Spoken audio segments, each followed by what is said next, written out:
see the pair that got hauled into time? Welcome back, my lord. I only just arrived myself.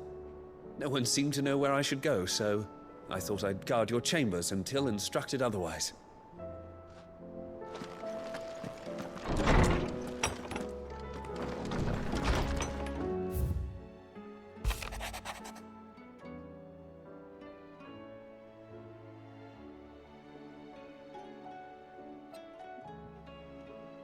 Stifling zeros in your console. Oh my god.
Or the moon, for that matter.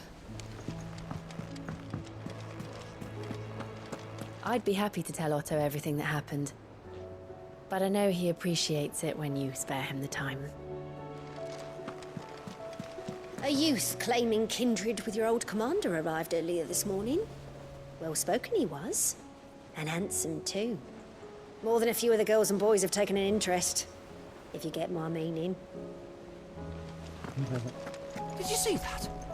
Tell me you saw that.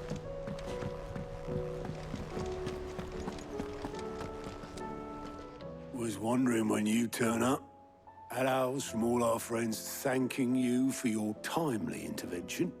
How is it you always manage to arrive at just the right moment? Luck, I suppose. Any word on the rest of the realm? Let's see. Storm's still crying out for mother crystals. The nations are still in chaos. And the skies are still the colour of a kick in the kidneys 2 days on. So... Right. Clive, we knew this was going to happen. Well, not the bleeding skies part, but you take my point. Now's not the time to second-guess yourself. Now's the time to visit the infirmary. Taya says your brother's awake. Thank you, Otto.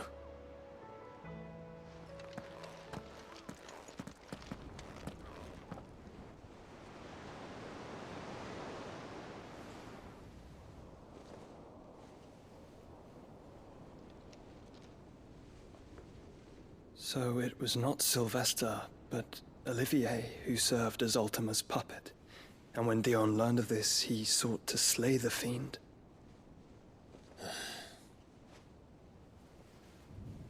Only for his father to take the spear that would have freed him. Enough to drive a man to madness. Small wonder he hasn't stirred. I would be afraid to wake. Had I but reached out to him sooner, warned him of the threat Ultima posed. But now, both an empire and her prince lie broken. Joshua, what do you know of Ultima?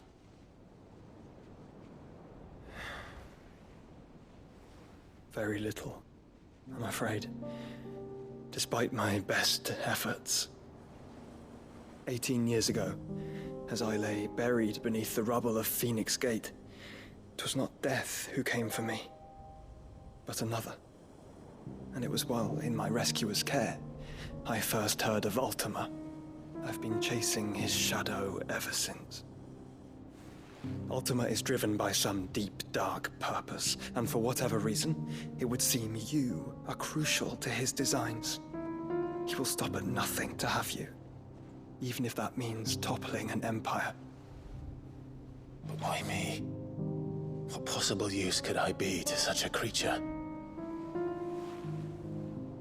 That is one of many answers that have eluded me. Yet, I am certain of this. It is not mere chance. You were chosen for a reason. All dominants carry within them the might of an icon. Nigh limitless power that is at once acutely limited. I wield fire, and only fire. And I only ice. 8 wardens for 8 elements. But you, Clive. You are different. You're special. Your abilities begin with the flames of Ifrit. But they do not end there.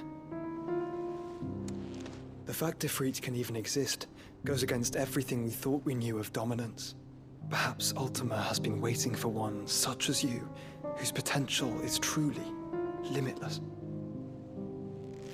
I've encountered that thing several times now. If it or he, as you say, needs me, why hasn't he claimed me as he did the boy? Were I to hazard a guess, I'd say the two of you are somehow incompatible. His mind not properly attuned to your body. His mind. Mind, awareness, spirit, call it what you wish. But I believe Ultima to be an embodiment of the concept. This is why I struggle and fail to contain him here inside me. I'm sorry. Inside you? With every setting sun, I feel my strength wane. And though the Phoenix's flames mend the prison I have made for Ultima, they do so at a cost. We must find a means to bring an end to him before I meet my own. What were you thinking? It was that or let him take Clive. And I've always had a soft spot for my brother. But that doesn't mean you should sacrifice yourself to save me.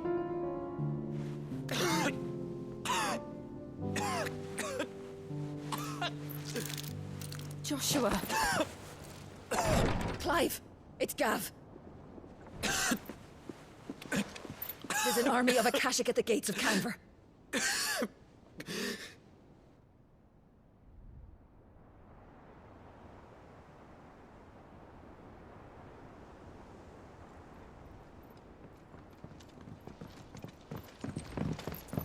Well, what's the short of it?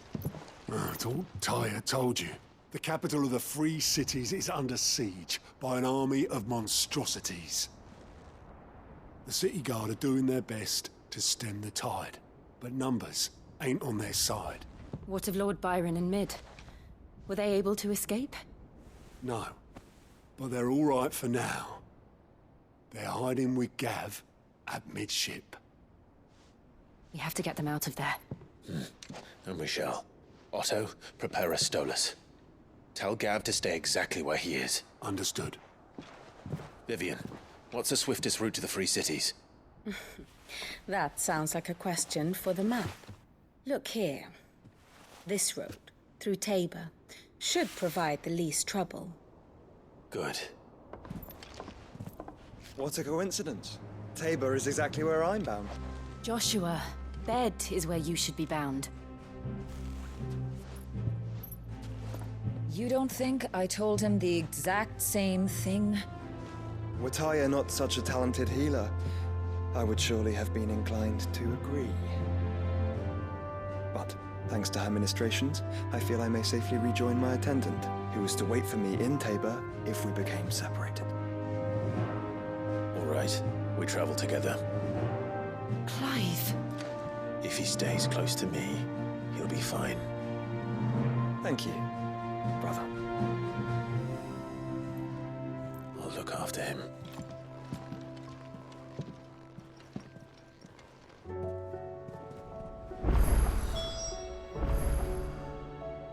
My attendant was with me in the Dominion before I primed. She would have watched the battle unfold and witnessed its outcome. I trust you'll be waiting for me in Tabor, where I can finally introduce you. You know how I feel about this. But your brother's stubbornness knows no bounds. I'm starting to think it runs in the family.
Rutherford.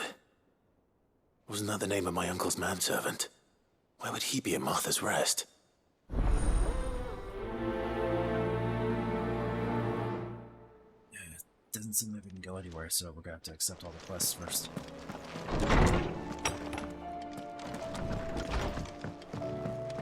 Won't be that big of a deal. Aye, it's a dangerous world out there.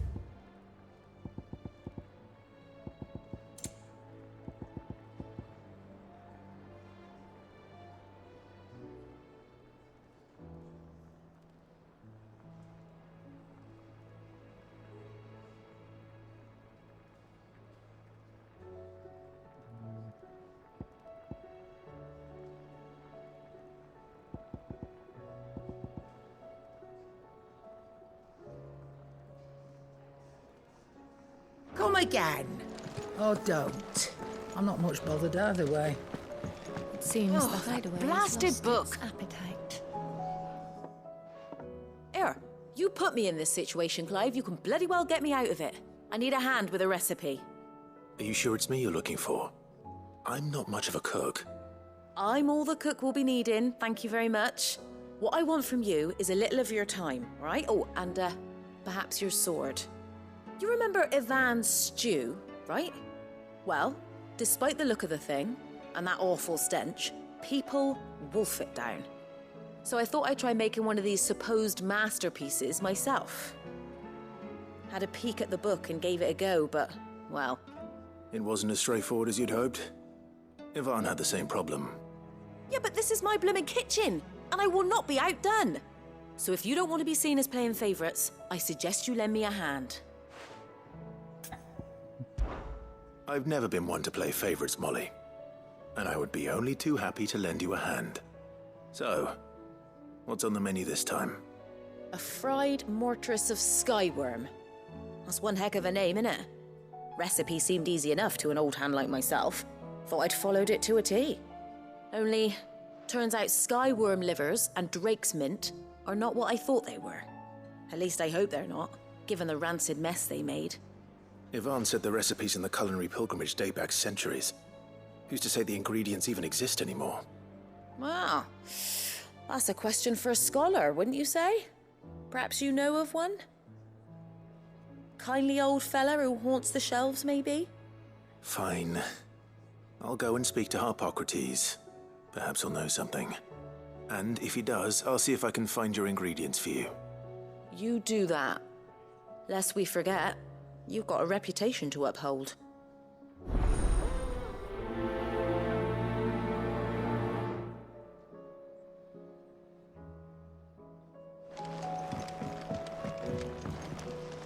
What can I get you, Sid? Honestly, Sid, you're too nice for your own good. Do you hear that, ladies and gents? The next round's courtesy of the realm's most benevolent outlaw.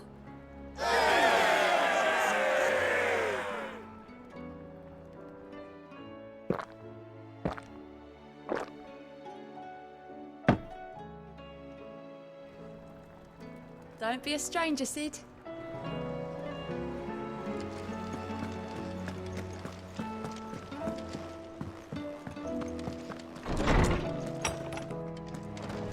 storm coming, Sid?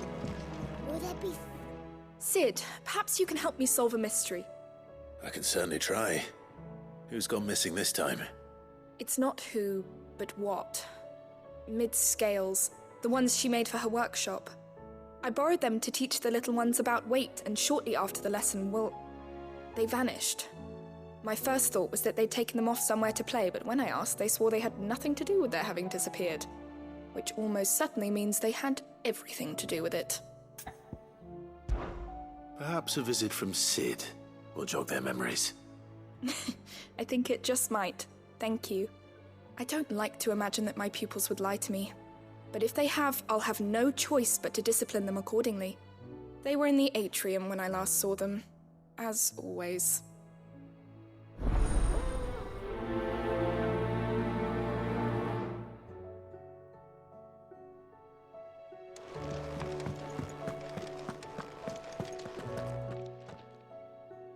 Lawsman Harpocrates. I've come to pick your brain if you don't mind. It's about the book you lent Ivan. Ah, Valisthea, A Culinary Pilgrimage, a classic. One of my favorites, in fact. The young man did a wonderful job with the Chance's stew. I do hope we shall be able to sample more such marvels in due course. That's actually why I'm here. I don't suppose you know where I might find skyworm livers and drake's mint. Ah, so the fabled Sandbrequois delicacy is next on the menu. Delightful. The descriptions of fried mortress never fail to make my mouth water. Now, skyworm is a somewhat antiquated name for the wyvern, their ground livers being the paste from which the mortress is made. Dragon livers. How very Sandbrequois. One would have thought the disciples of Bahamut would have a touch more reverence for their icon's brethren, but apparently not. I believe the specific dragon the recipe demands is the blueback wyvern, said to be the very color of the sea beside which it resides. So we know where to look for our liver. But what about the drake's mint? Saint's bonnet in contemporary parlance, a herb which grows along the North Reach coast. I gather that one can locate the cheerful yellow flowers by their heady scent alone, so I'm sure you'll have no trouble finding them. I may add that people once believed game was best served with the flora that sustained it in life, in which regard fried mortress of skyworm is undoubtedly a typical dish of the time. Meaning that if I find one, I find the other. To Northreach, then. Best of luck, Clive. And do save me a bite once the dish is complete.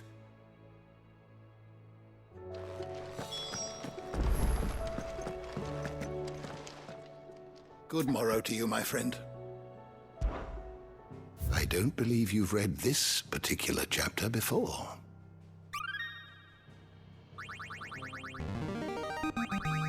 I have quite the find for you today.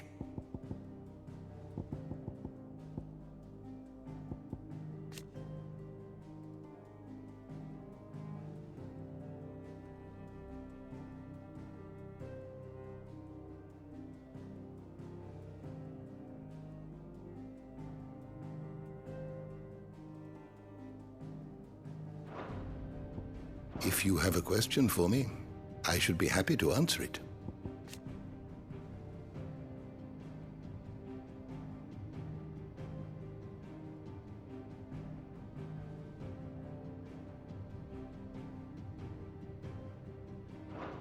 You are always welcome, Clive. Is a storm coming, Sid?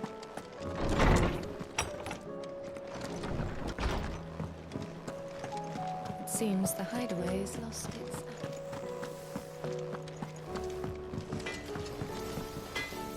Yep. So, will it be?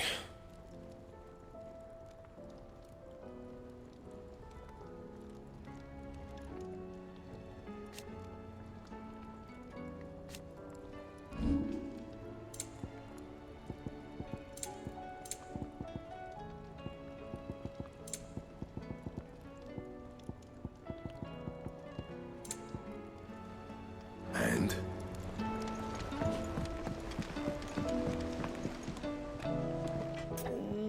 Oh my God. Is everything all right, Goots? You seem more discomposed than usual. Oh, I don't know what that means, but I'm in a bit of a muddle. Oh, I think Nan might be in trouble and she's... It's all right. You can tell me.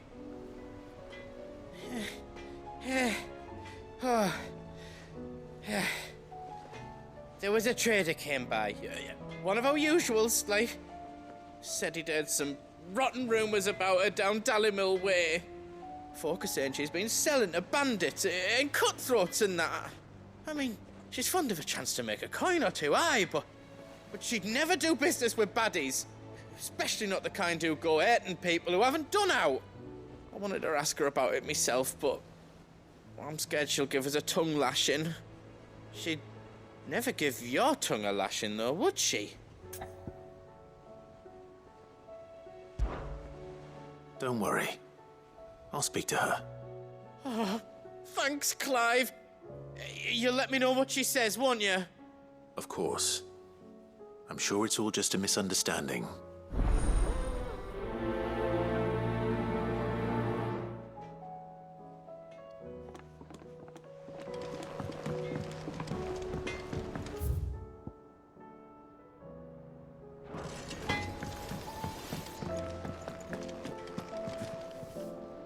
Lady Karen, how's business?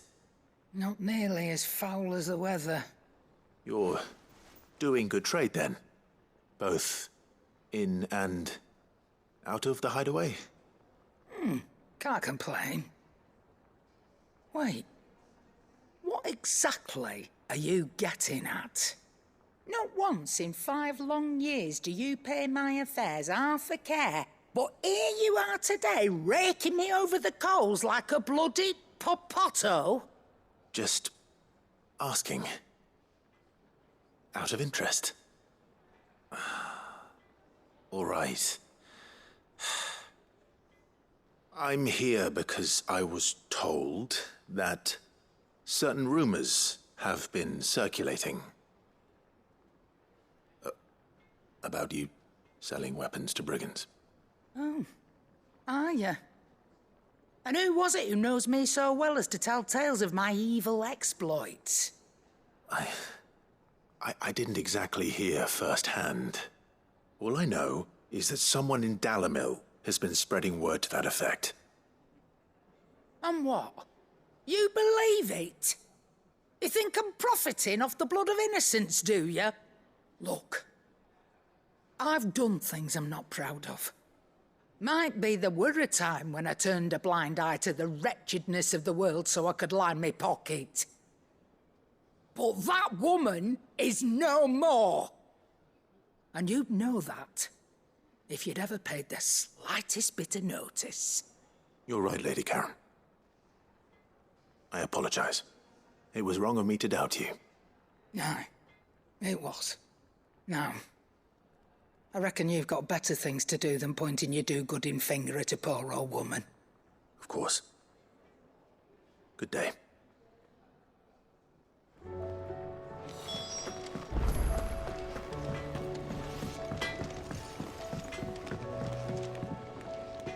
I spoke with Lady Karen. What did she say? That the rumors were unfounded, and that I was a fool for thinking they might hold any truth, along with some other things that made her feelings clear. And while it sounds like she may have done things she regretted in her past, she says those days are behind her. Oh, well, that's good. I knew Nan wasn't caught up in out bad. But why would people say she was? What did she ever do to them? It's not right. No, it's not. But people do things for all sorts of reasons. Perhaps we'll never know. Well, I'm going to find out. That trader, he said they were all talking about her in Dallimil. So that's where I'm going. I'll find someone who'll tell me, you'll see. Are you sure that's wise? Whoever's spreading these rumors means Karen ill. Oh, right. But that's why you'll be coming with me, isn't it, Clive? I suppose it is.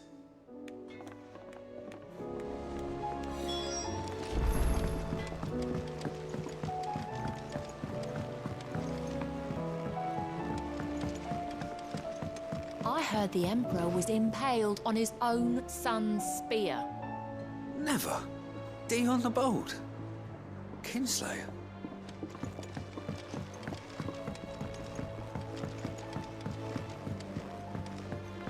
We're all gonna die! You hear me? The Akashic are coming and they won't stop until they've slaughtered every single one of us! How do you suppose they'll manage that? You ever seen one of the blue bastards swim? What do you reckon we should do? I say we should just tell Miss Shirley. You'll get us all struck.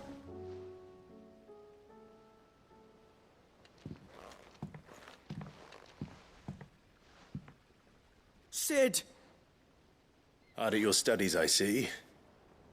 And what is that? It's not a set of scales, is it? No. Of course it isn't. Well, not anymore, it's not. Oh, And just how long hasn't it been one? we're sorry. But we didn't break them. We dismembered them. Just like Miss Mididol showed us. Miss Mididol? And why would she have you dismembering her creations? Because that's the only way to become a ninja-neer. Miss Mididol said, the best way to see how something works is to take it apart and put it back together again. Well then, your work is already half done. Carry on. About that. The taking apart was easy enough, but it's the putting back we can't work out. Speak for yourself. The heavy thing goes at the bottom. Then...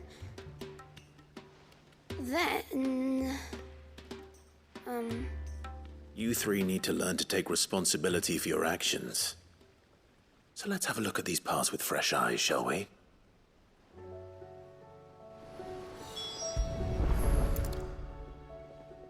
All right.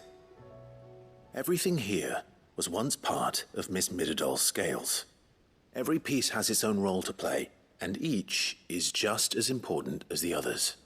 If even one of them is missing, the scales won't work. So let's think about what those roles might be. You already know one of the pieces. The body. Its role is to support everything else. But what of the others?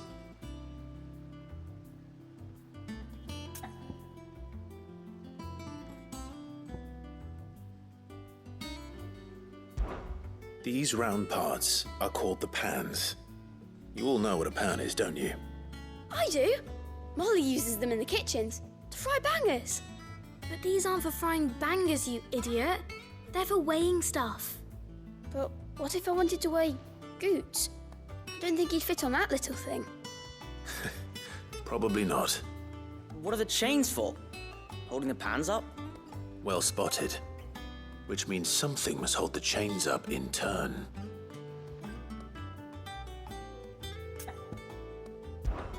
This is called the arm.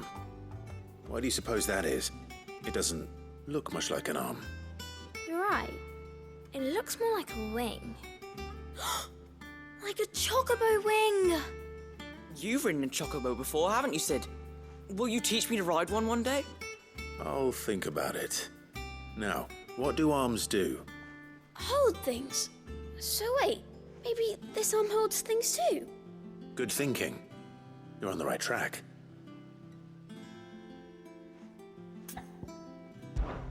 This tiny piece is what's called a cogwheel, or gear. Have you ever seen one before? I have. Miss Mididol's dungeon is full of them. Most are on the floor. She puts them in all her inventions. They spin round and round and round and round and... That's right. They're very useful when you want to make things move. Do you remember if there was anything on the scales that moved? I remember the arm moved when I tried weighing an apple. And then somebody ate it. Not my fault. You shouldn't have tried weighing it before lunch. We know what part's supposed to move and how it's supposed to move. So, let's put the pieces together first, see what doesn't move, and then stick the cogwheel to that. Not a bad idea. You see? It's not so difficult. So, now that we've taken stock of the parts and learned what they do, what do you think? I think we've got it. Then here's what we'll do. You tell me what goes where, and I'll put the scales together. Well, obviously you need to start with the body. All the other pieces fit onto it, don't they? And the arms go on the body, just like real arms. Or wings, if you're a chocobo. And then the arms hold the pans by the chains. Very good. Let's see if that works. Ah, all finished.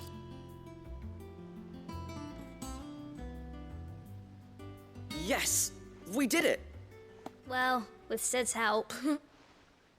Oh, I just put the pieces together. It was you three engineers who showed me how. That's right. We're Miss Mididol's hairs. Her hairs? Yeah, hairs for the future. She's showing us her secrets now, so we can help out the hideaway when we're older. What do you think, Sid? Are we almost ready? With a little more help from Miss Mididol and Miss Shirley, I'd say it won't be long at all. You hear that? It won't be long. Until then, though, do try to be honest with Miss Shirley.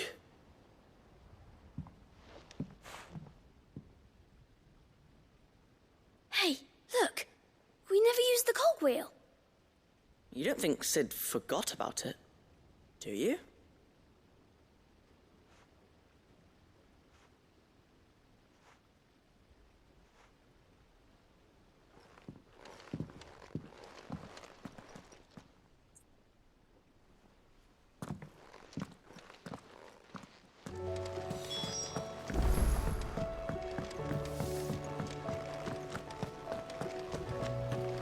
The girls here can have Otto and Gav and Gareth and Cole and all the rest.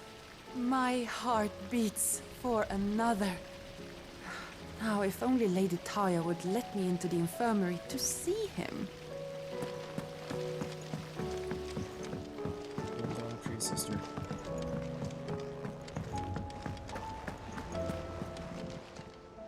Welcome to the Patron's Whisper. Here you are. All done? Clive! Here you go. Seen enough?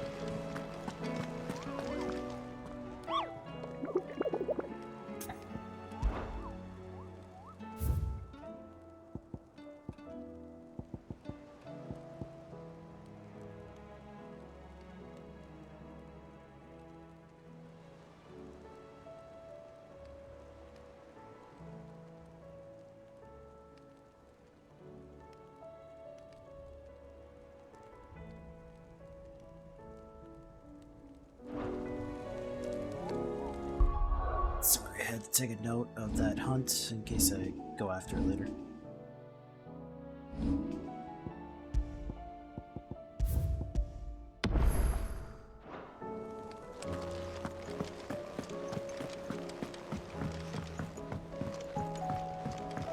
Did you see that?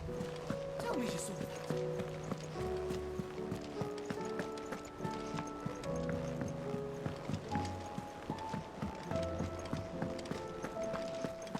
Seems the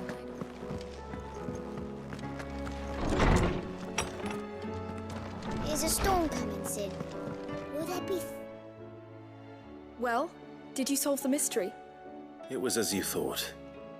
The children had the scales, or the parts of them at least. They dismantled them to see how they worked. Oh, no, Mid will have my head. Thankfully she won't. This might even have been her idea. Although I was the one who ended up teaching the lesson. I'm so sorry, Sid. I know how busy you are. I shall see that the children are properly punished. Please, there's no need. Mid seems to have taken the three of them under her wing. She's even calling them her heirs. She'd have them follow in her footsteps. And her father's. I see. Sid, do you know why Mid has been spending so much time at the hideaway of late? She told me it was because her studies have been interrupted by events in Canva. Is that not true? No, it isn't. The university offered her a commission. In exchange for full tuition, room and board, they asked her to oversee the design of several new war engines. To anyone else, it would be an opportunity, but to Mid, who lost both her parents to war, it was a bitter pill. One she was none too keen to swallow. But that should come as no surprise. She's only ever cared about bringing people hope. The very last thing war can be said to do. Which explains her heirs. She's working to give them a better life. And so should I. What's the odd engineering lesson? Oh, you've given them far more than that. And I'm sure they're very grateful.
It's like a dream.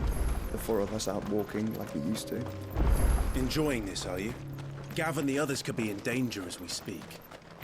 You're right. I'm sorry. Yote is a fine scout. If Canva was attacked, she will already have begun gathering information. Tabor isn't far. We should pick up the pace.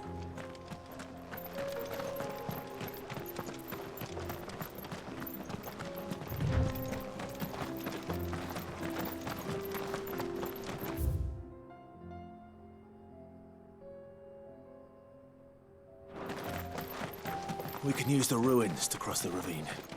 Assuming they would allow it, the Echoes have a will of their own.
Tell us about Yote, Joshua.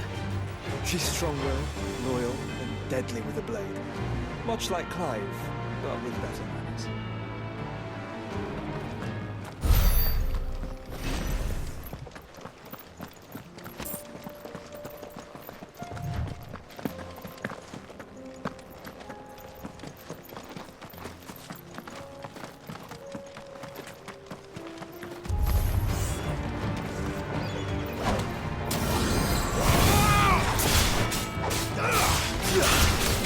There's more!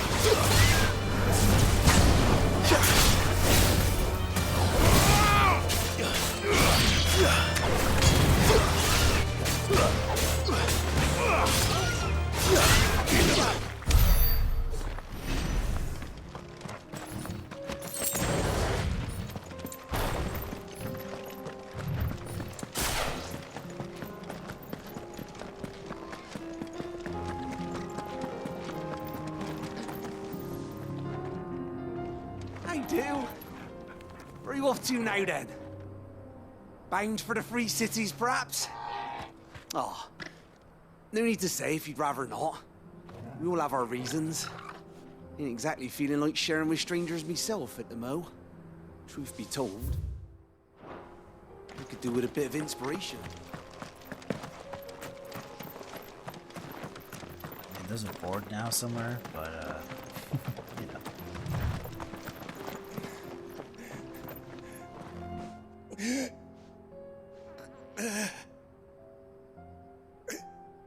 You're injured.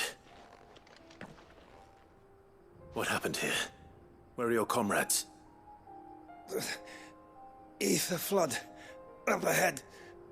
It swallowed our camp while we slept. My own men did this. Turned every last one of them. There's a village not far from here. Tabor. The people were kind to us. It's only a matter of time before they won't stand a chance. We can't let those monsters reach the...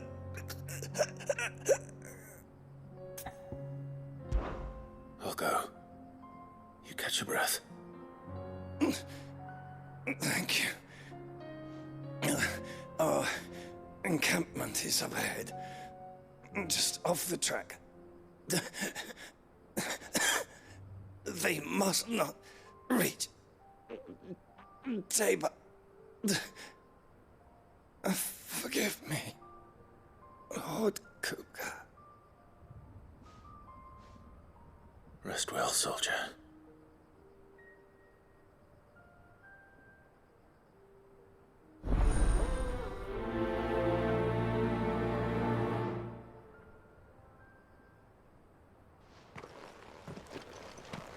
You said the encampment was close.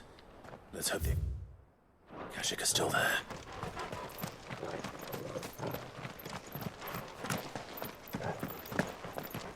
Another ether flood. They're everywhere now. We can't go round it. Then we'll just have to be careful.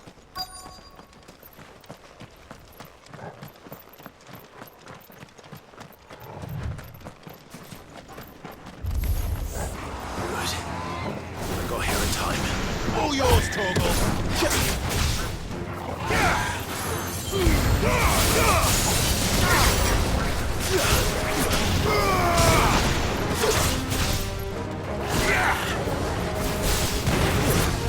Torgal, kill!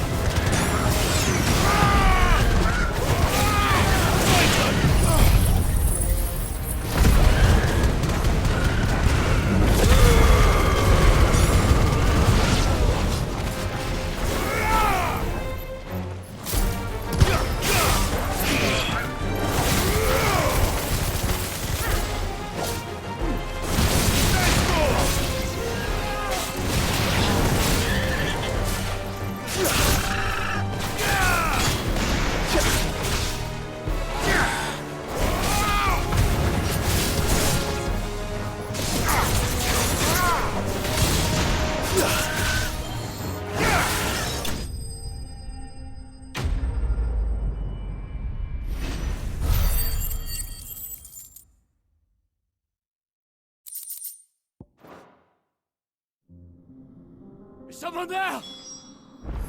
Please, I can't move my leg! That doesn't sound like an Akashic.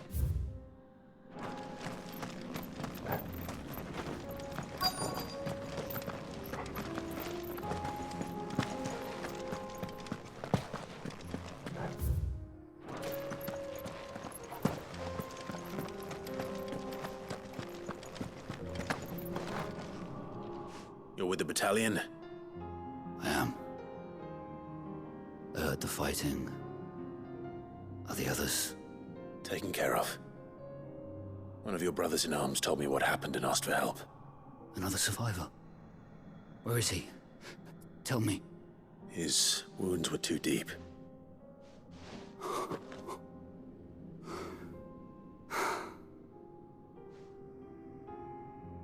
He was right to send you.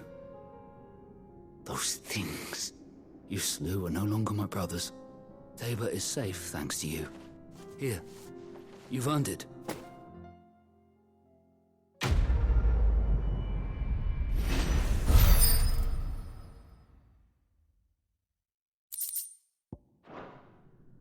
You seem familiar.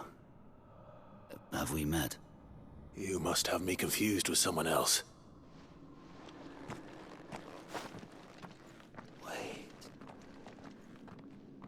That scar. Son of a whore. You're Sid. I was there, in Cosnes, when you killed my brothers. I was there in Rosalith, when you killed my commander. My war with Hugo Kupka is over. I bear no ill will toward those who followed him. And what of my ill will? Coward! Draw your steel.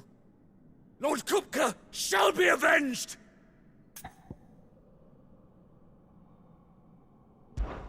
When your wounds have healed and your head has cooled, come and find me if you must. Though I hazard your life would be better spent in service of those who need it. Or have you forgotten your oath to the Republic? My oath?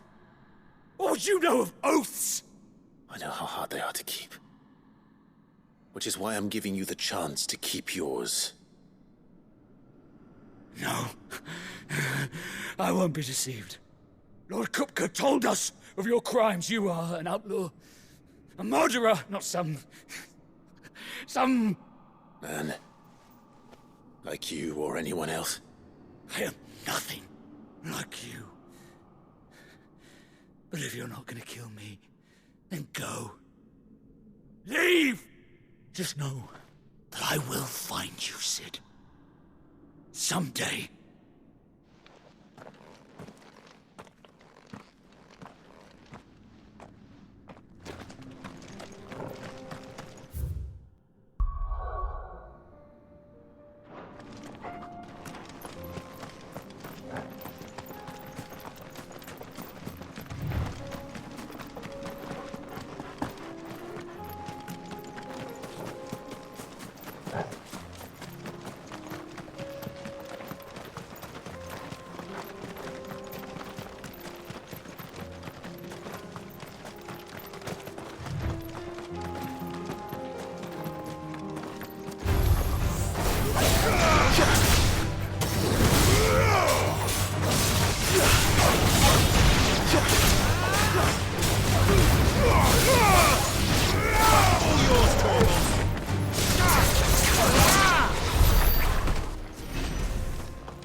We're nearly there. Have you been to Tabor before? There are a few places I haven't.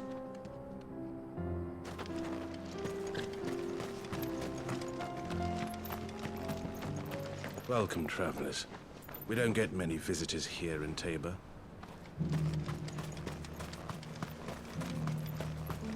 Where now, Joshua? There is a residence just inside the city gates. She awaits us within. Are you buying or selling?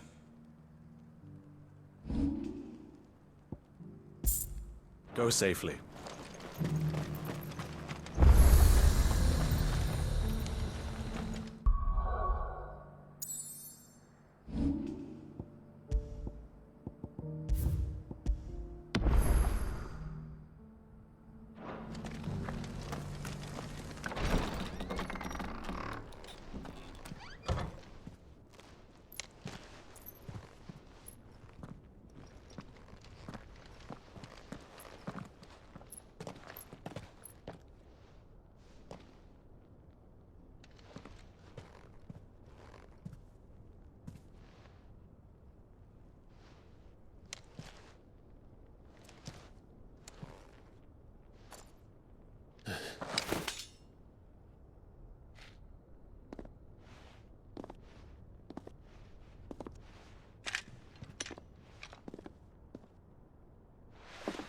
My Lord Marquis, it is an honor.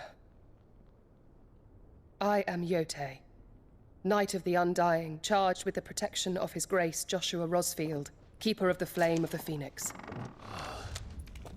Of course. It all makes sense now. Would you care to elaborate? The Undying are loyal servants to the ducal throne. Or more specifically, to its heir.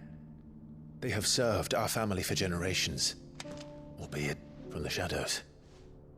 Since their inception, they have been tasked with the preservation and enactment of the rites of ancestral communion. After the events at Phoenix Gate, it was the Undying who delivered me to safety. And since the day I left Rosaria, Yotei has been my constant companion and protector. Without her sword, I would not have survived my journey across the realm. Rise, Lady Yotei.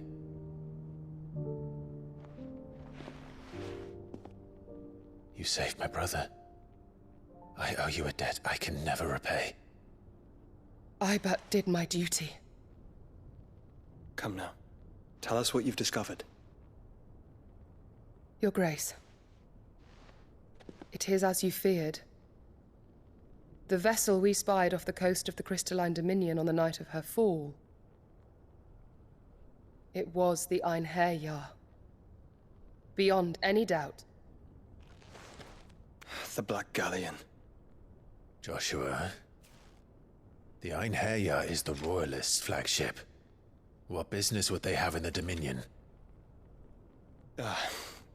Upon learning of Waloed's involvement in recent events at Drake's Fang, I sensed the malign influence of Ultima, and bid Yotei and the Undying look into the matter. We have reason to believe that the Black Galleon weighed anchor shortly after the fighting began, and set a course due south. For Canva? Then it is Waloed Knights who besiege the cities. What is left of them, yes. And the Black Galleon sails at but one man's behest. Barnabas Tharm.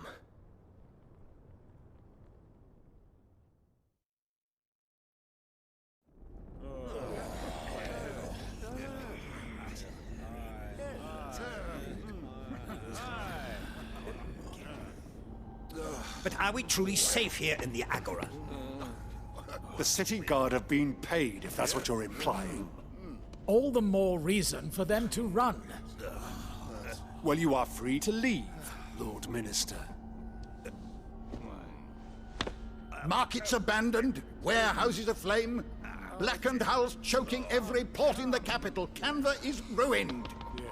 The realm teeters on the brink of chaos, and all you can think about is commerce! Forgive us. We were not aware Dhalmekia now subsisted on charity. How dare you!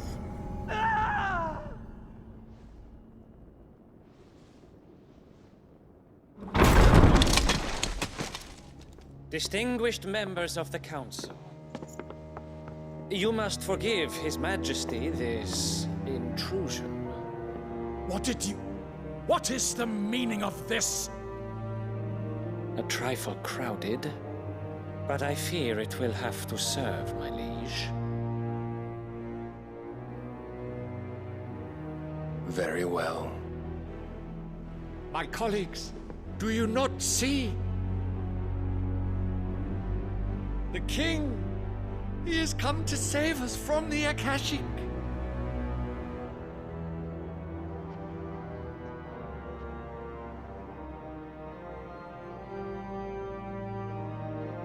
He is a gift from the heavens, divine intervention, our very salvation.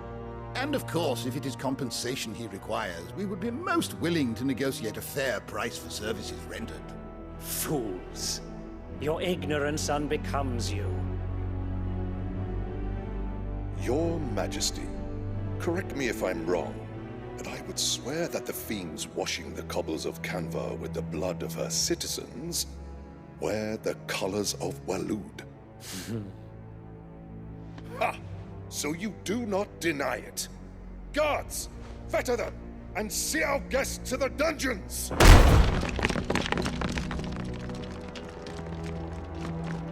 Enough.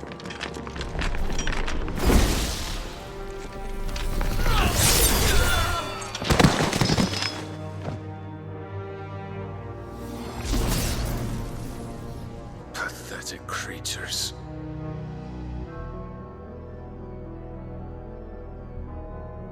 That you should imagine yourselves worthy of salvation.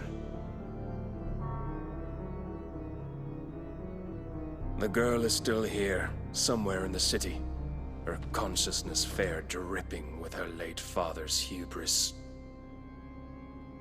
A consciousness to which Mythos is inextricably bound and inexorably drawn. See that he is made welcome. Yes, Your Majesty. Come, Mythos. Surely the prince's light cannot have sated you.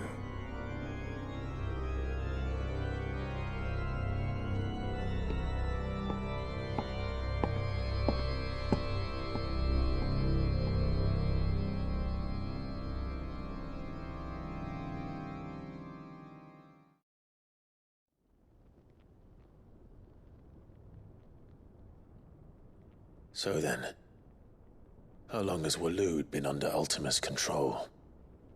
How long indeed?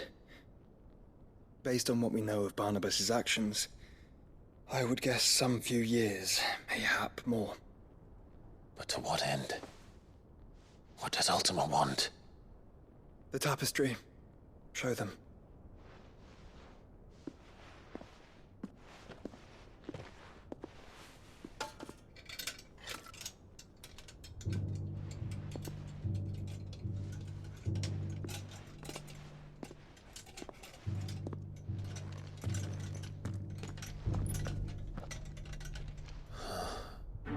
By the flames.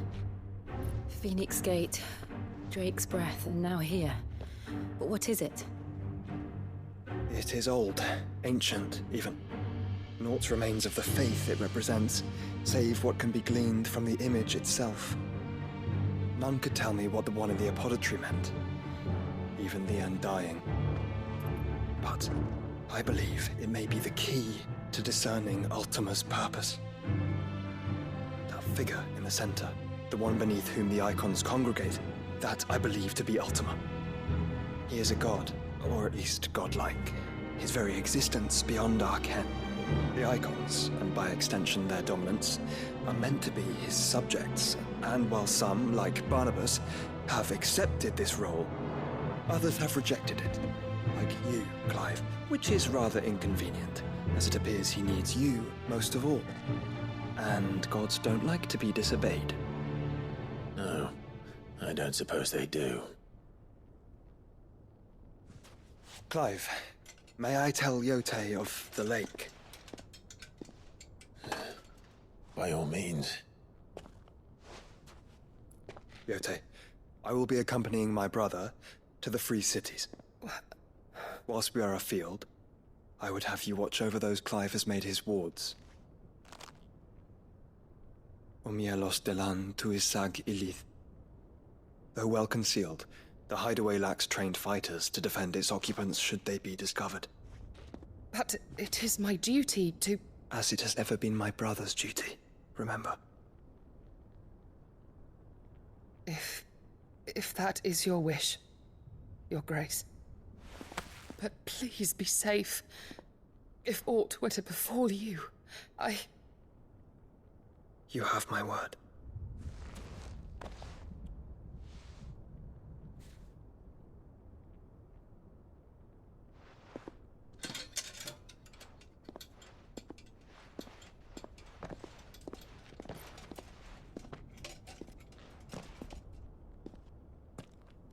Farewell, my lord, my lady. We are in your debt, Yotei.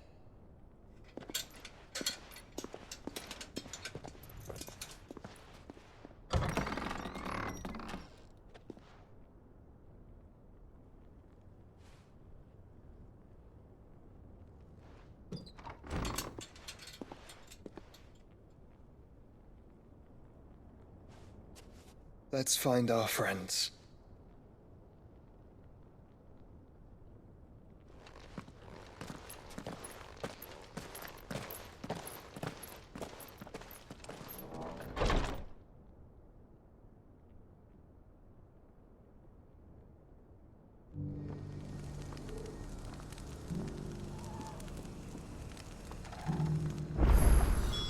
It's plain she cares for you very deeply. And I her, which is why I had to let her go.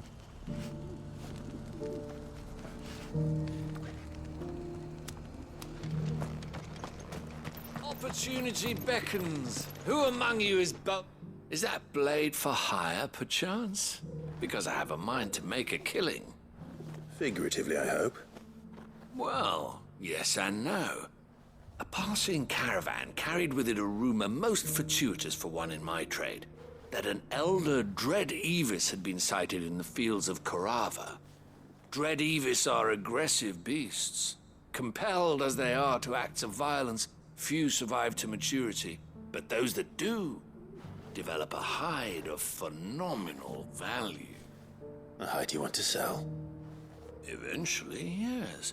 Though I would have it tanned first that it might be crafted into marvels the likes of which the world has never seen. Dread Evis skin is a rare thing indeed. But the worked hide of a well-aged beast, now that would fetch such coin that Gilbert himself might weep with envy. Bring me that beast's skin and I will share with you the bounty of our combined labors. All right. I'll hunt your Evis. Of course you will. When one lives in such troubled times, it is a fool who lets opportunity slip his grasp.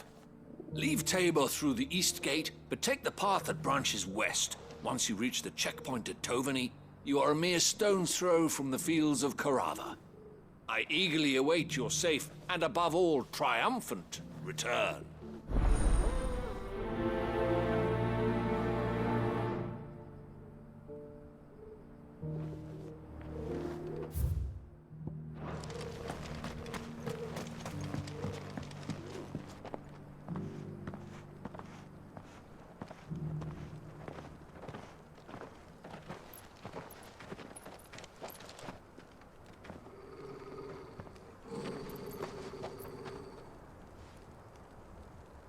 Cyril.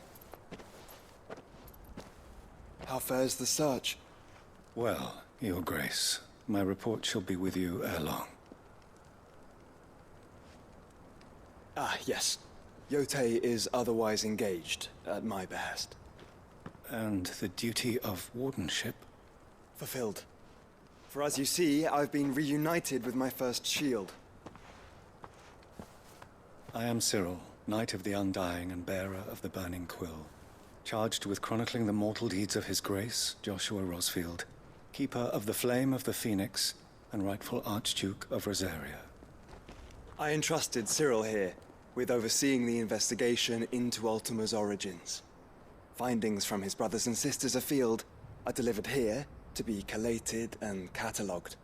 Just how many Undying are there? Not nearly enough, milady. Yet we are glad to give our all in service to the Phoenix.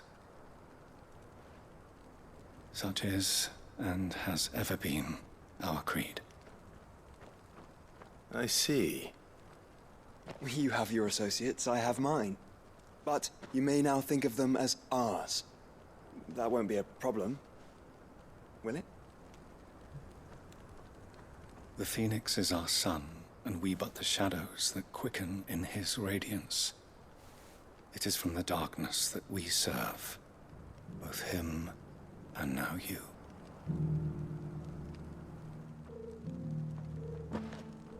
Pray accept this token.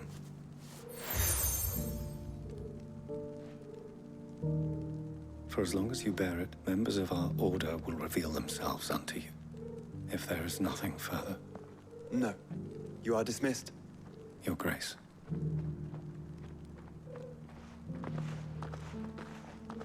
To Canva, then. We'll talk about this later. Cyril's very,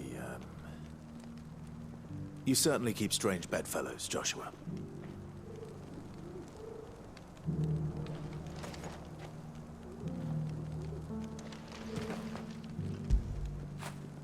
Get it, boy!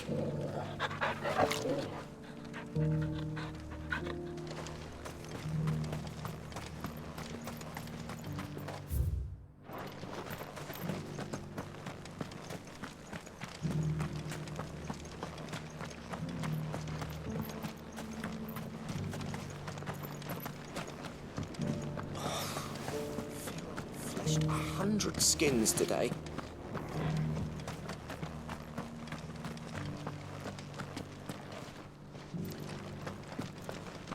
Careful how you pack that leather. Any creases or scratches. You there! Finally. No one was paying me the slightest heed. Is something wrong? At the university, the students would hang on my every word. Sadly, this far from home, I'm just a vagrant greybeard. The university? You're a scholar. A specialist in ancient cultures. The most accomplished in all Valisthea, some have said. Not that I look the part in these tattered rags. In my heyday, no obstacle could have kept me from my studies. Yet here I am, a wizened windbag, bested by the many steps of Tabor. The answers I seek lying just beyond my enfeebled reach. Would you do an old man a kindness and brave the stairs in my stead? You'll be amply rewarded, of course.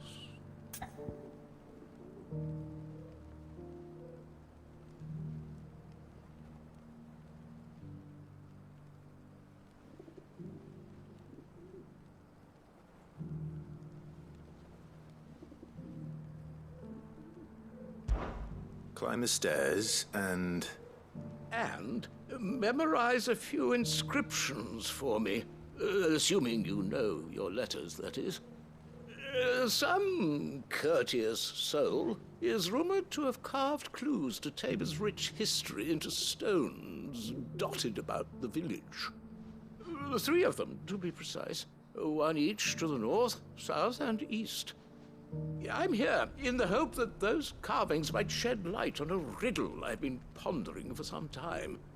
Namely, the otherwise undocumented origins of Tabor's unique people. People quite unlike those of neighboring lands. I can't promise I'll remember everything perfectly. Remember what you can. I'll piece together the rest. Make for the domed pavilions, and you'll have no trouble finding the stones.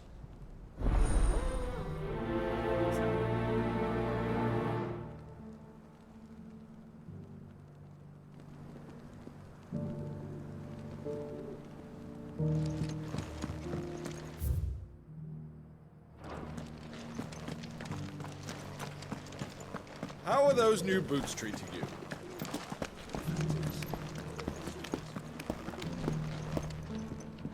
Cyril fella's an odd fish, don't you think? Well, scholarly sorts like it.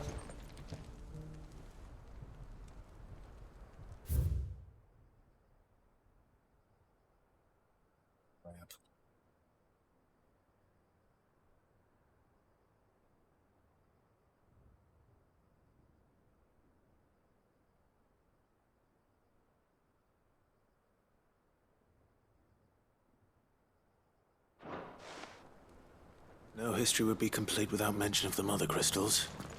Why won't the sky go back to how it was? So it's these stones to Canva, and the rest of the boxes to Dad.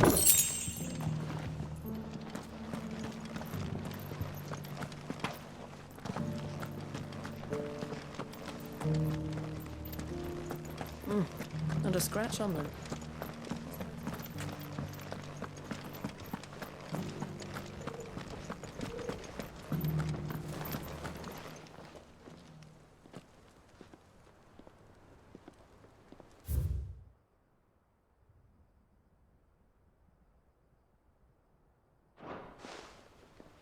What golden plains might the wanderers have called home, I wonder?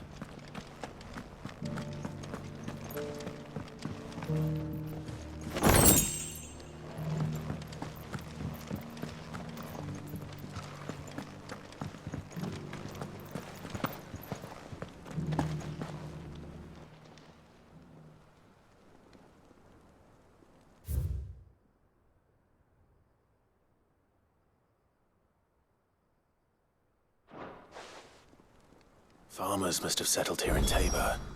I should speak to the old scholar before I forget everything I've read.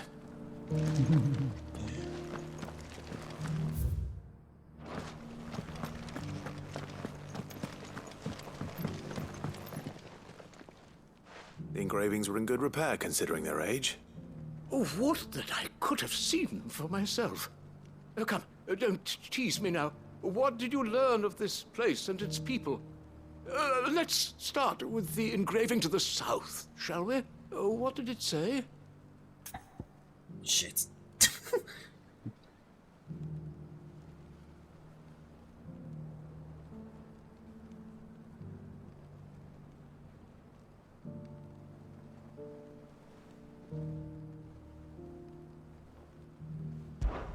Guardians of the Crystal, the first stones of Tabor. Sacred hold thy noble blood, till ends the mother's labor. I'm pretty sure that was it. Fascinating. It would seem the founders of this city were descendants of those fallen charged with protecting the mother crystals. But whatever could have driven the Guardians so far from their sacred charges, I wonder? The engraving to the north is next, I think.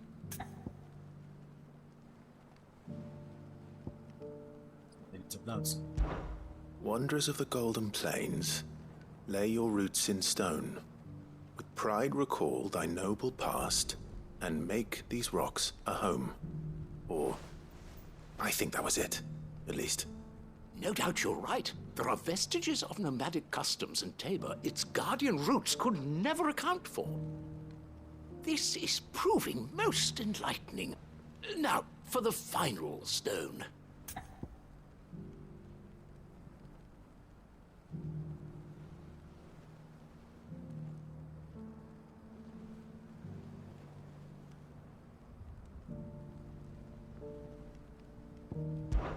Children of the hunters, now tillers of the land, reap her promised blessing and give praise her gracious hand. That's all three. And so, we add primitive farmers to Tabor's founding peoples, the final piece of the puzzle. 3 engravings, one for each of the 3 peoples to have settled Tabor in ancient times. Guardians of the Mother Crystal, wanderers from across the plains, and last but certainly not least, hunters turned farmers. Little wonder it was so difficult to trace the roots of Tabor's culture. Those roots reach down through 3 distinct traditions. Nonetheless, one cannot help but wonder why this fact is not better known among scholars, given that the stones stand here for all to see. Too many stairs, perhaps. Ha! Too many by far. Here, and thank you.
There were ghosts at the gates not days ago.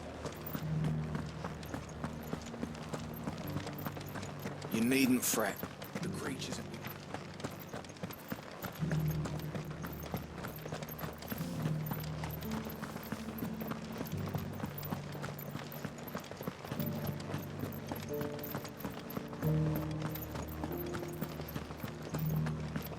In the meadows, then.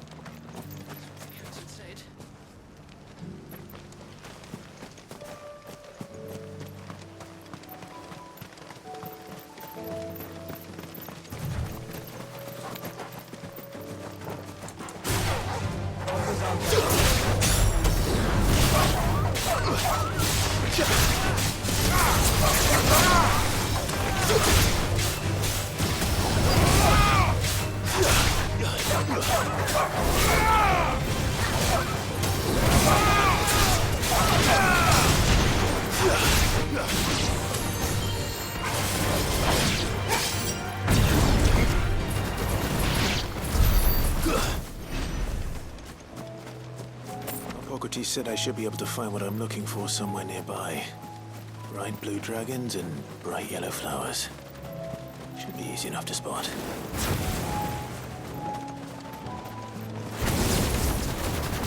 This must be our wyvern. All right, let's get this over with.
That's the wyvern's liver. Now I just need to find the herbs. Bright yellow with a heady scent.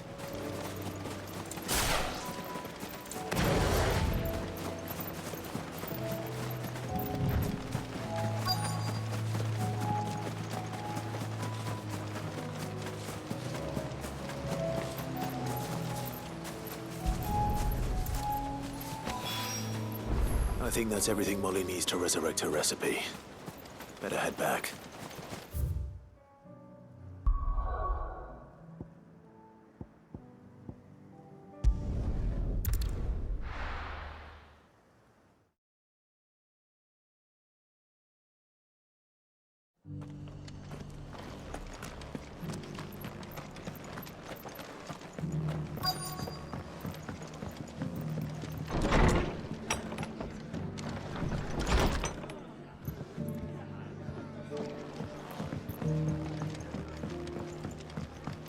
My lord Marquis, is that you? It is you. Then you received my letter. I am Sebastian Rutherford, chief steward of your lord uncle's estate. Of course. We met once before. Yes, my lord. Thank you for coming. And what was so sensitive that you couldn't put it in writing? 1,000 apologies, my lord. I did not mean to offend. I merely... It's all right. Continue. I am here at Martha's Rest, at the behest of your lord uncle, tasked with learning what I am able of the realm's current state of affairs. And what I have learned is grim. The fall of the Mother Crystals has left Storm in a state of utter disarray. The subsequent darkening of the heavens has only made things worse. Akashic attacks, once unthinkable, are now commonplace. The gears of governance have ground to a halt, and without a steady hand on the tiller, the realm threatens to drift into utter chaos. Your lord uncle, however, believes there is a way to avoid this fate, and is determined to see it set in motion. That sounds like quite the undertaking. It is. Hence my having enlisted the aid of several colleagues serving the 7 high houses. Alas, I have lost contact with 2 of those colleagues already. They are both able-bodied and trained in the sword, yet in these dark times, even that may not prove sufficient to keep a man safe on the road. So you want me to find them? I'll need to know where they went. One I sent to investigate the Republic, the other the old Imperial capital of Oriflamme. That doesn't exactly narrow it down. I suppose I'll start in Dalamil and work my way east. Thank you, my lord. I shall pray for your success and safety.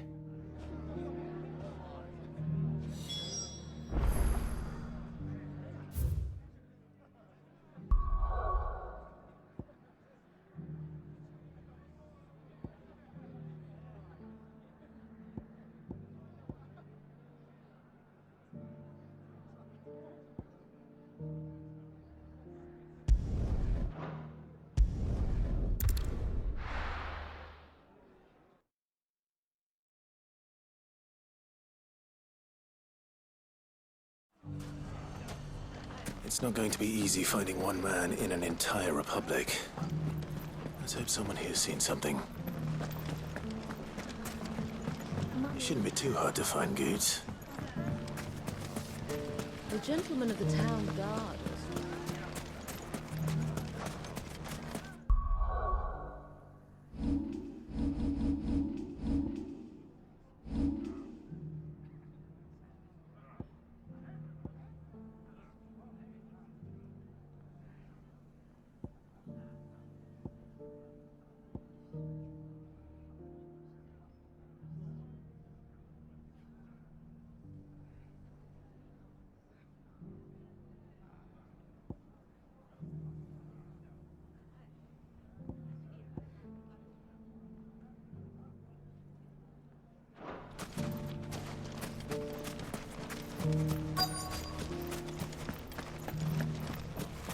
Could be I know something more.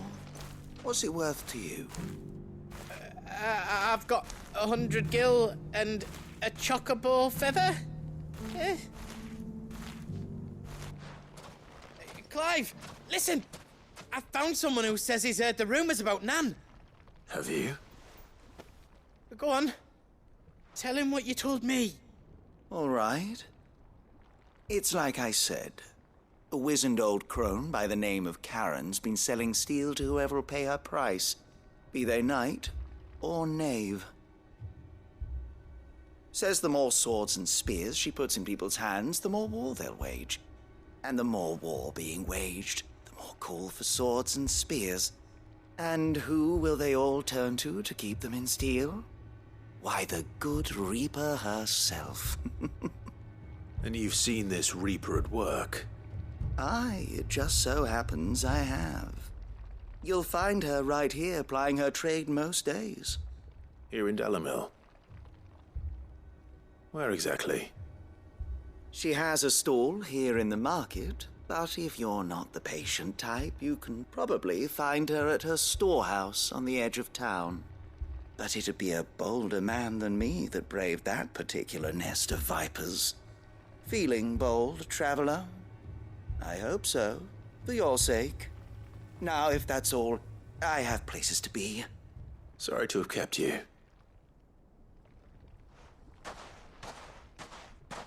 You don't think Nan's the Reaper, do you? Not unless she's discovered the secret of how to be in two places at once. Eh? What do you mean? Lady Karen hasn't left the hideaway in weeks. So who has been running this store he spoke of? Good question.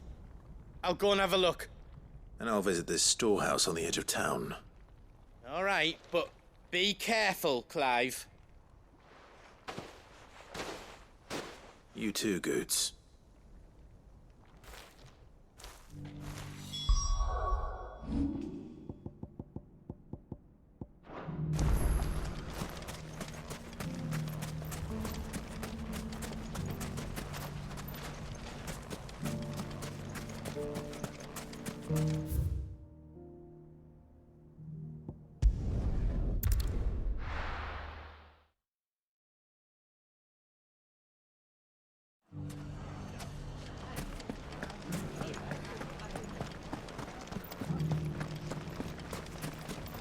You fought very bravely. The safety of the town is in our hands.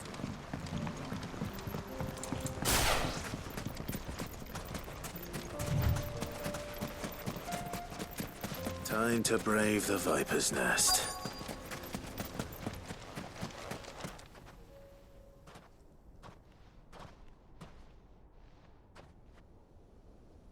Just you, is it? Thought I might have laid it on a bit thick. It was a fairly unconvincing tale. So, what now? That's up to you. Die a slow death, or a quick one. Boys, he's all yours. But that sword is mine.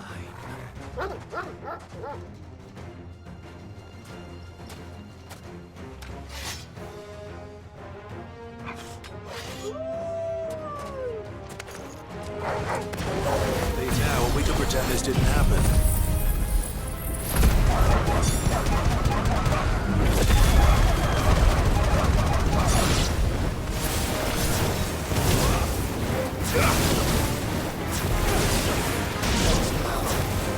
All yours, Torgal!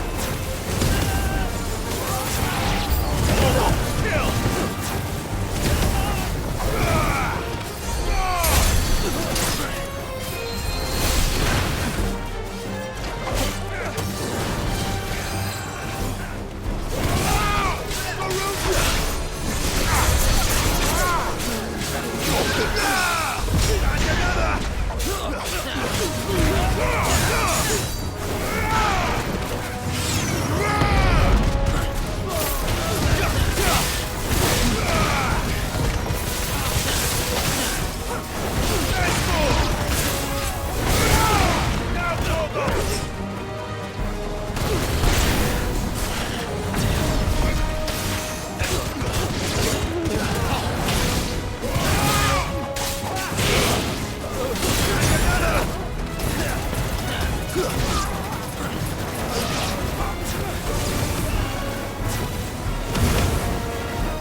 done it now.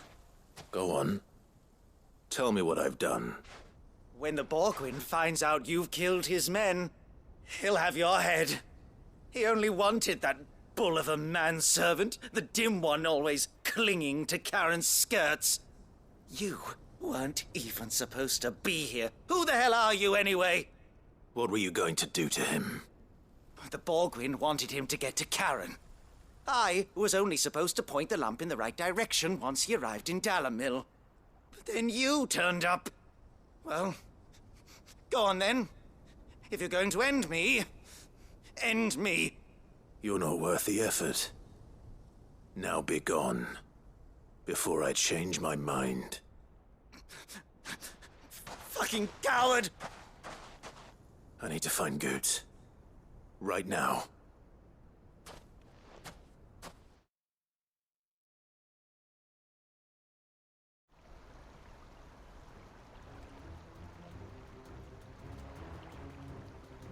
Get your filthy paws off me, you naughty-pated lout! Stop calling me names!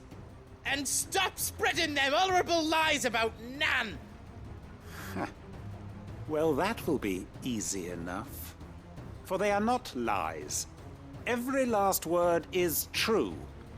And she must pay for her crimes in blood. Blood? Goot, are you all right? He's gonna kill Nan! He said she had to pay in blood! After what she did, it is only right. She ruined my life and the lives of countless others. That loathsome harpy's very existence is a crime, and I will not allow it to continue. Goots, was it? I have no quarrel with you. Only with your employer. Run along now. You need not pay for her sins. No. No? I don't care what she did. I won't let you hurt Nan. Promise me you won't hurt her, or I'll kill you myself! Goots, no. Enough, all of you! Karen. But how did you? You're a sight less clever than you think you are, the pair of you. Did you think I wouldn't notice the two of you slinking off together? Well, the whole thing got me thinking, who in Dalamil might bear me a grudge? And a certain snivelling shit I ran afoul of in my fairy years came to mind. Though it was just Bogan back then, wasn't it? I thought the years might have taught you some sense, but I see you're the same pants-pissing craven you've always been. What was it we called you? Wet legs? You bitch! Everything that happened, it was all your fault! And now you'll finally pay for what you did to me!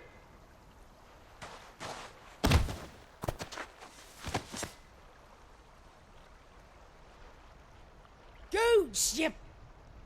If you want a piece of Nan, you'll have to go through me. Fuck! You great galoot. Out of the way, I can handle this myself.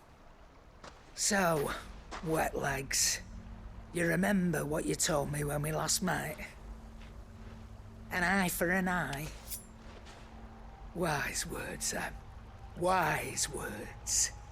And now, it's time to collect.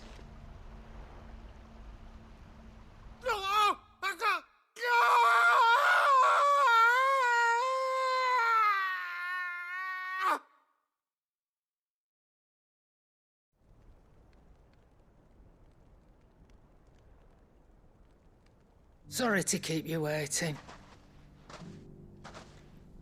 Is he... Dead? No. But I reckon he wishes he was. It isn't easy going through life one eye short of a pair. After all, I should know. You don't mean... Oh, don't tell me you didn't notice. Lost it to old Wet Legs back when we were working the same routes. Said I'd stolen from his strongbox. I'd done nothing of the sort, mind, but that didn't stop him taking his little revenge.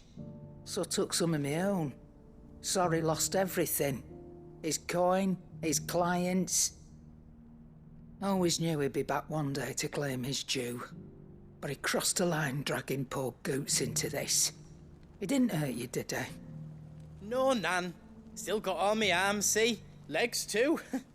But what if he comes back again? What if he does? First we take the other eye, then we work our way down. He'll learn his lesson soon enough. But something tells me the Wet Legs has learned it already. Right. Let's get you back to the hideaway. You've attracted quite enough attention already.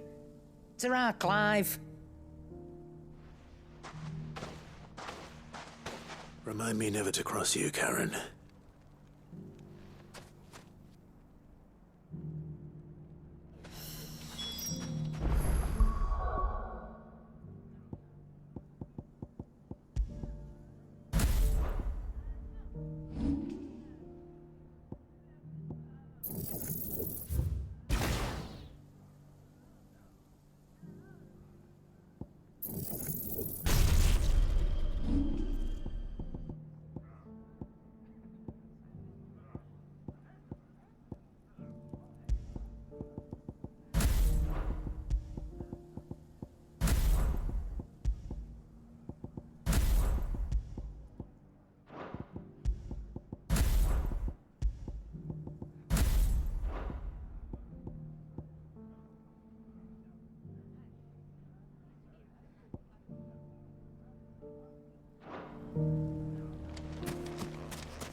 Someone's got himself in trouble.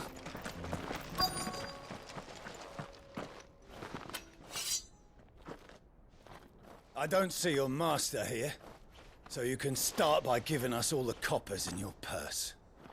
I already told you, I have nothing.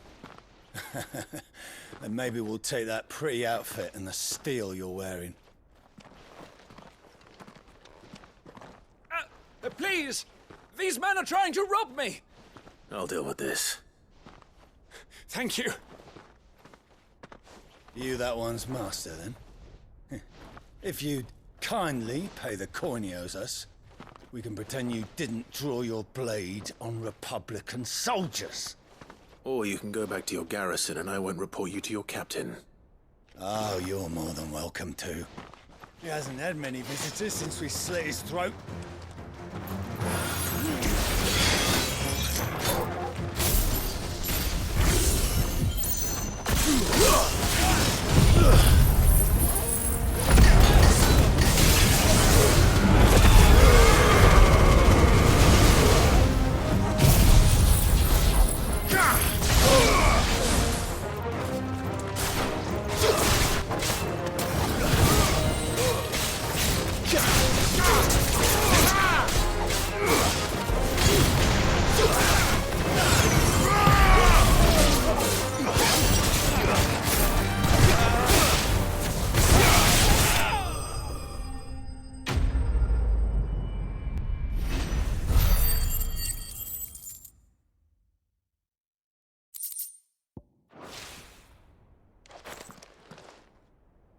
I'd expect as much from Hugo's faithful, but these were men of the fist.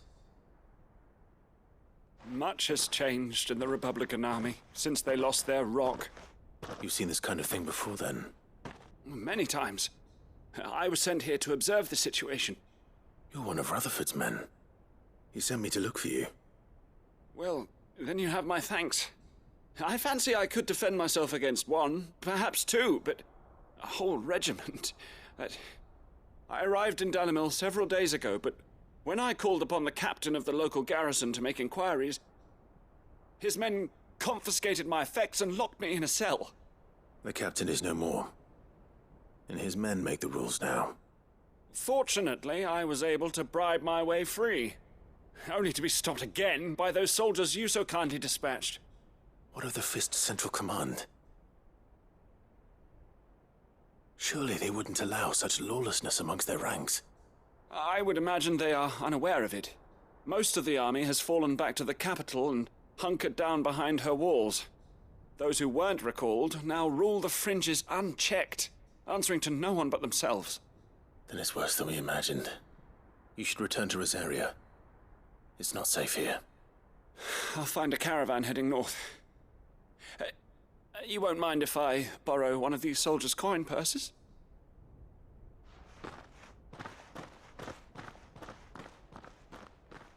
Not at all. Now, to find this second associate of Rutherford's. If he was bound for Oriflamme, I'll start at Northreach and see if I can pick up his trail.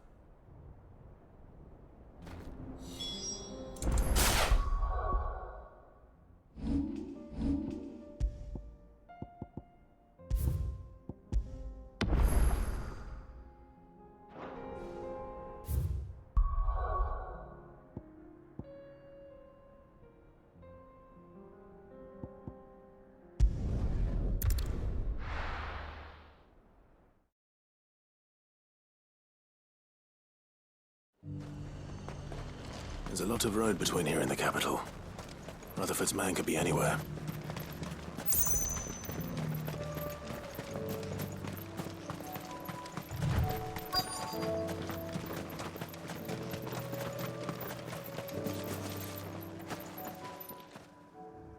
What happened here?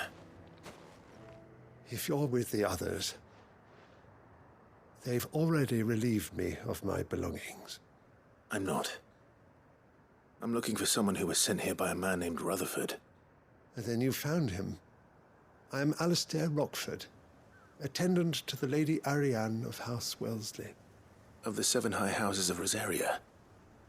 It's been a long time since last I saw my great-aunt. Is she well? My Lord Marquis? Yes. Yes, she is. The Lady Dowager has granted me leave to assist your Uncle Stuart. I was on my way back from the old capital when I saw some villagers being robbed on the road here. Bandits? They looked more like field hands, but it didn't matter in the end. I did what I could to help the victims, but all it earned me was a pommel to the temple. Which way did they go? South, toward the gate. All right. I'll take care of them. Founder knows I've met enough of their kind. You head back to Northreach, visit the Vale, tell them I sent you. Thank you. I shall. Founder be your shield.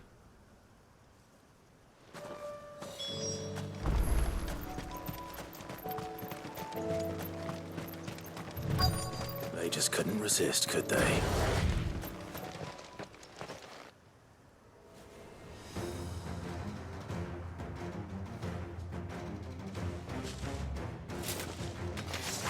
This one's ours, pretty boy.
Make for the town while you can.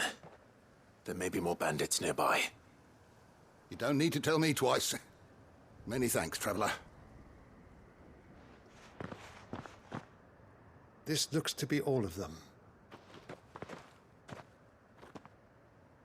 I thought I told you to make for the Vale. And stand by as ill might befall the heir to the ducal throne. It's just Clive, and I'm fine. Which is more than can be said for you. I will survive. Strange that the garrison wouldn't intervene in such a brazen attack so close to their gates. The garrison have their hands full inside the city. Some days they don't even send out patrols. There are few hands left to work the fields, and even fewer to transport the grain. The market stalls are nearly bare, and the price for what remains is exorbitant. It's not uncommon to see a fight break out over a crust of bread. When I said the ones who attacked me didn't have the look of bandits, I meant it. They were probably just desperate. Rockford, listen to me. If you are to continue your investigation, you first need to seek the attention of a healer. Of course. I shall return to Northreach right away. But allow me to thank you first. Had you not happened along, Don't thank me. Thank Rutherford. It was he who sent me. I suppose he'll be wondering where I've got to. I shall send a Bastolus as soon as I'm able. Good day.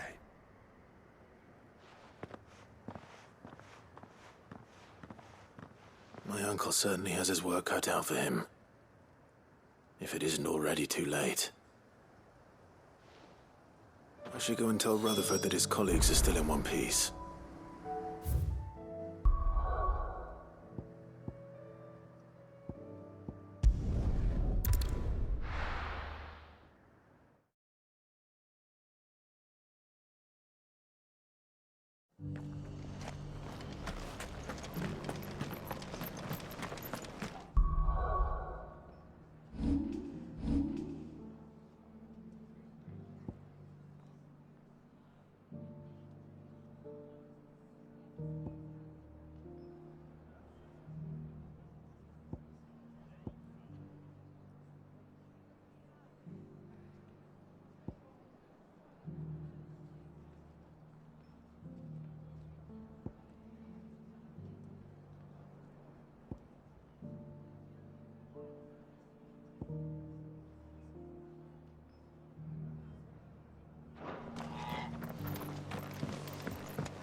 I see you're still here. The Rest's location affords a constant flow of traders, and with it, a constant flow of information. Speaking of which, I received word from both my associates. They have resumed their investigations, thanks to you. I only happened to be in the right place at the right time. They both seem to think the realm's prospects rather grim. I am afraid that grim would be putting it lightly. Storm is in crisis, and if we are to free her, we must work quickly. And we must work together. Such is your Lord Uncle's wish. As it is mine.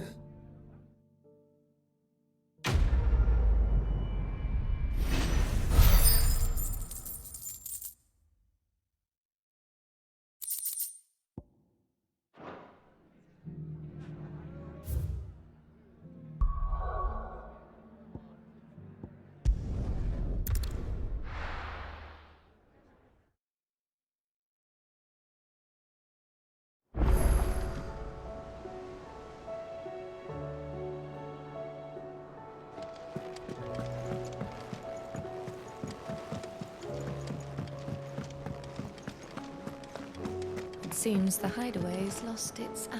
So, did you have that word with Tomes then? I did, and he was as helpful as ever. He told me exactly where to look, in fact.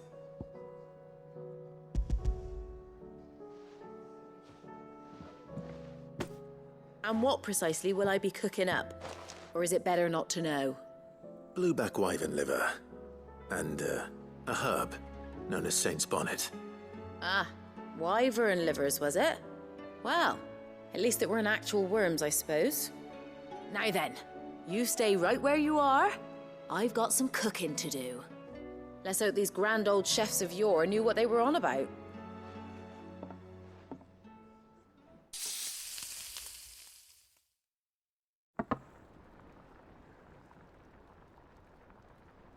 And here we have it.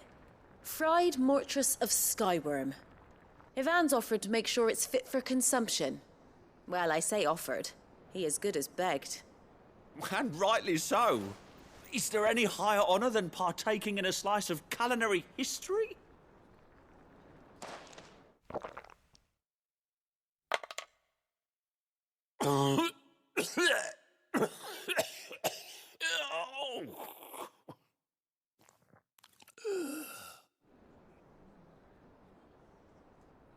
So, not fit for consumption then?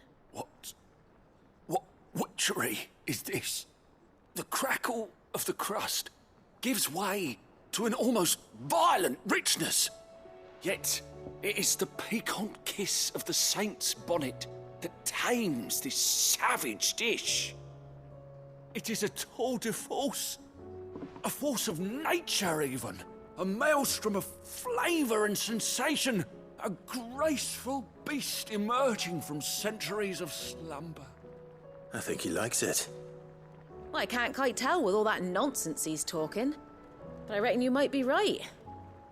It was decent then, I take it. Decent? It's remarkable. And I defy any man to say a word to the contrary. Sid, might I suggest that you command a party of your finest men and women to procure a dozen blueback wyverns forthwith? I'll give it some thought.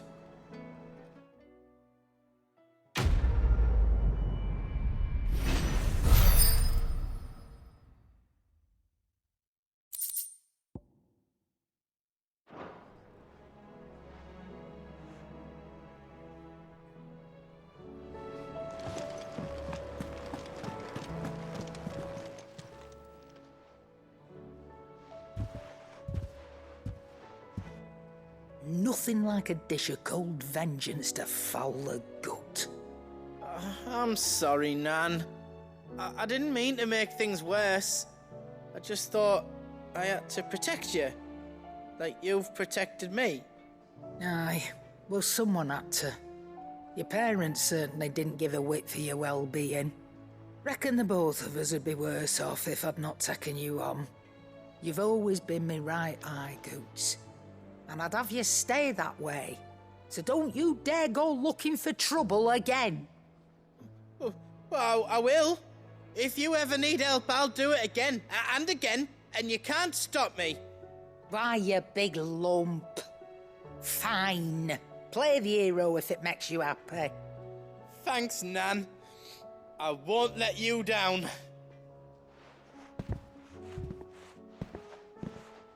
There's nothing he wouldn't do for you. That's as maybe. But if he's ever to make his own way in life, he'll need to start looking out for himself as well. Till then, he'll need people to watch his back, just like you did in Dalamil. Don't think I didn't appreciate that. Of course. His family. Stop it. You make me one good eye, mister. I don't go thinking that'll do you any favours. A potion today'll cost you the same as it did yesterday.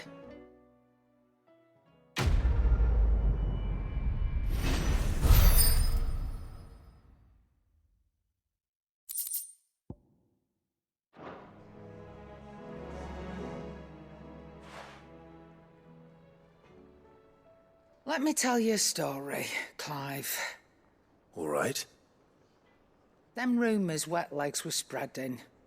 Might be they weren't just tales plucked out of thin air. You see, there were a time when I weren't too particular about who I sold steel to, so long as they paid me the right price. Some women lust after blood, others after flesh, but me, I were always one for gold. And to satisfy that lust, I sold to opposing armies, stabbed my every client in the back, made myself the most hated woman in the twins. But then one day I met a man who made me a different kind of offer. Said he'd give me access to a realm-wide community of like-minded individuals in constant need of steel and sundries. On the condition I sold to him and his alone. Was that the first time you met Sid? Aye. And I fell right into his damn trap. He was true to his word, so I ended up being true to mine. And I soon started making the best profits I've seen since taking up the trade.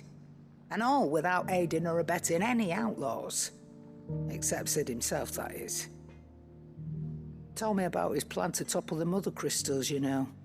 Said that with them gone, the realm would want for all manner of things. An opportunity for the likes of me to mint gil. Why, I reckon an enterprising individual could find herself the richest dam in the Twins. And that's when he had me. I emptied my stores that day and moved into the hideaway proper. And the rest, as they say, is ancient bloody history. A dozen years on, and I'm still not the richest dam. Not for lack of trying, mind. But I can say, I have never been happier. You've all shown me there are some things more precious than gil. That there are. So don't you go messing it all up. Or you'll have me to answer to.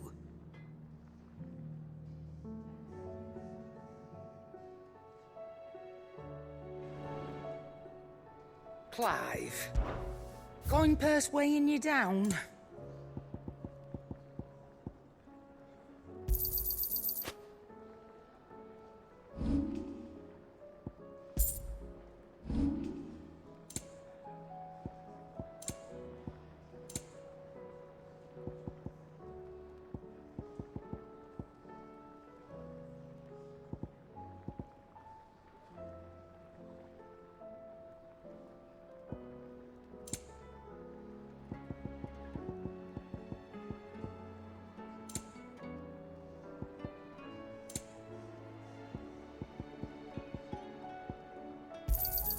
You'll not find a better price than that.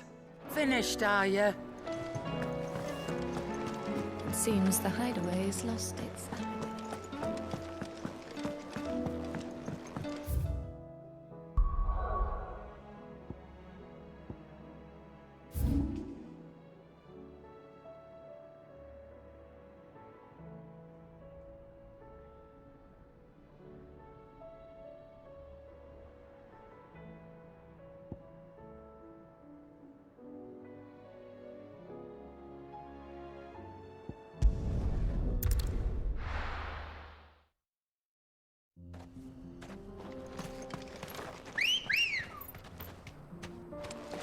Come on.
You deserve a rest.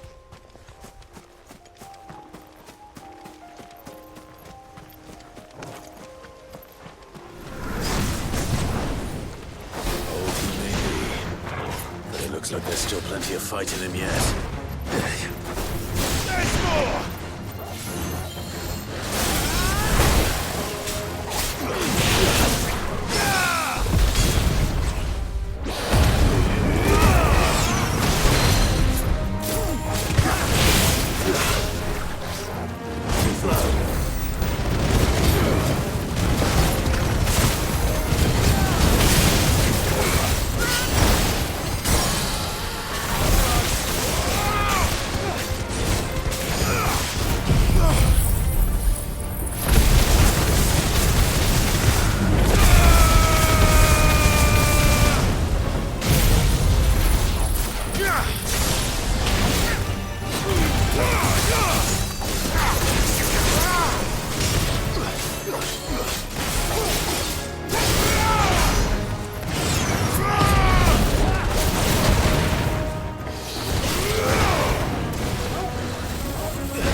The sooner it's off my hands, the better.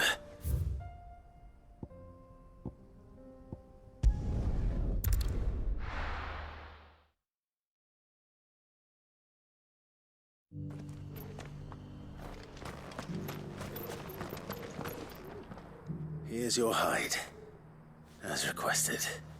I worried you might never return. Quickly, let me see it.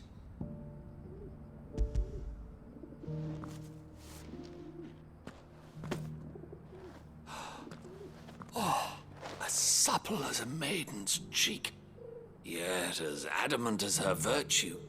This is everything I had hoped for, and more. Clearly, my trust in you was not misplaced. You must be a hunter of considerable talent to have bested the beast with nary a scratch. Join me as my honored partner. With my means and your might, we shall be as wealthy as the merchant kings of Zemeckis. I don't plan on making a habit of this. I'm busy enough as it is. Very well. Though I believe fate had a hand in our meeting, it would be unbecoming of me to beg. Do not allow me to keep you from being about your business. Here, for the hide.